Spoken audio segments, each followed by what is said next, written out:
Question, Nito. A rematch everybody's talking about. Errol Spence, Terence Crawford. It's probably going to happen, I'm going to say around springtime. If it happens at 154 pounds, does this bout look different? I think so, because when I used to struggle at 112, and I forced myself 112, I was fragile. I felt very fragile. Like I get hit and it hurts. I get hit to the stomach and it hurts. I get hit to the head and I'm seeing stars because my body's dry. I think the 154 to 147 is a big, big, big difference on hydration with Spence, and he might look different.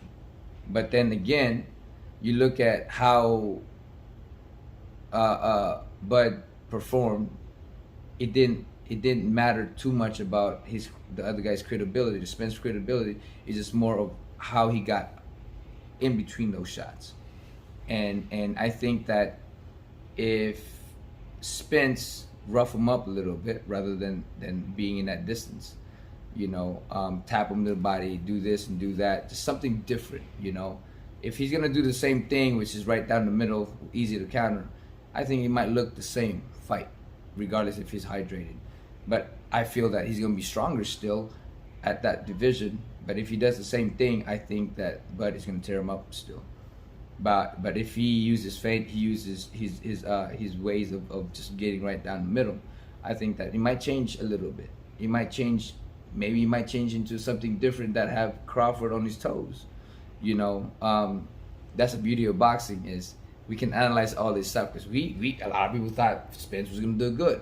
They even got me enough to convince myself that I'm like, you know what, he does have the ability, because from the very get-go I was just like, man, he's just too talented. Bud's just too talented. It's gonna be hard for him to do it.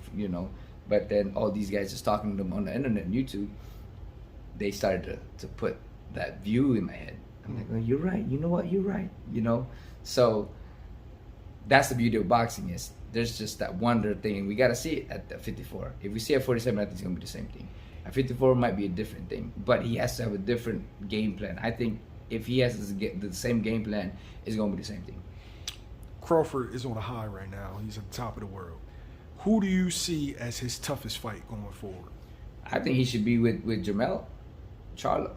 I think it's a great fight. Both of them can, Jermell didn't look like he had power when he fought Canelo, but he moved up 2 division, But we know that he has the power at 154, and he's the bigger guy going to this fight.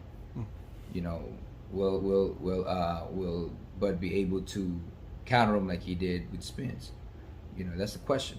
I think they're both talented in this division at 154, and we gotta see it. I think that's one of the guys that I think is gonna be exciting. That jump, right?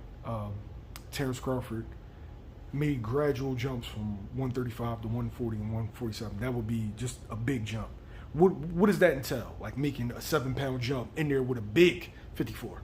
Well, I had problem making up to 126 because I didn't take the time to put those muscles in, right?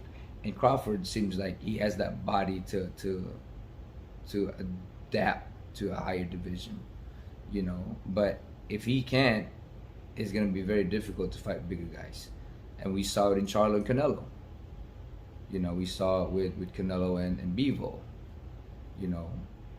Sometimes if you're fighting a good fighter, the size matters. You know what I'm saying?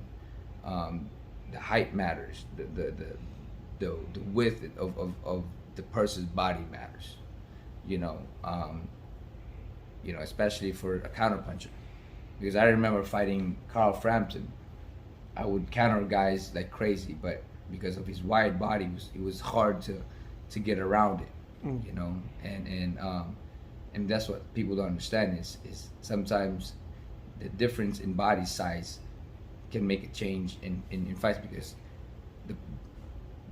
he might be able to smother your punches because you don't have enough space as you usually do to create those powerful and devastating punches that you usually do with other smaller guys.